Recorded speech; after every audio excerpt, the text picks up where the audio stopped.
ఒక నిజమైనటువంటి నిబద్ధతతో కూడినటువంటి 72 గంటల నిరాహార దీక్షను నేను చేయబోతా ఉన్నాను హైదరాబాద్లో 4, 5, 6 తారీఖున ఆగస్టు 4, 5, 6 తారీఖున నేను ఇదివరకు ఎట్లా అయితే అంబేద్కర్ విగ్రహ సాధన కోసం 72 గంటల నిరాహార దీక్ష చేశానో బీసీ బిల్లు సాధన కోసం కూడా రాష్ట్ర కేంద్ర ప్రభుత్వాలపై ఒత్తిడి పెంచడానికి మన తెలంగాణ రాష్ట్రంలో బీసీ బిడ్డలకు ఎంత అవసరం ఉంది బీసీ బిల్లు అనేటటువంటి అంశాలని ప్రపంచానికి తెలియజెప్పడానికి తెలంగాణ జాగృతి అధ్యక్షురాలుగా తెలంగాణ బిడ్డగా ఒక సోదరిగా నేను నిరాహార దీక్ష 72 గంటలది 4, 5, 6 ఆగస్టు నాడు చేయబోతా ఉన్నాను.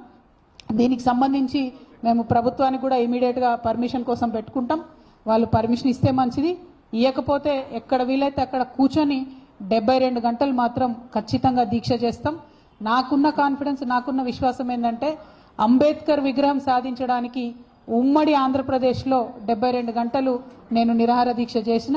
ఆ తర్వాత అనౌన్స్మెంట్ వచ్చింది, కిరణ్ కుమార్ రెడ్డి గారు ఆనాడు ఒత్తిడికి తలొగ్గి అంబేద్కర్ విగ్రహాన్ని అసెంబ్లీలో పెట్టడం జరిగింది.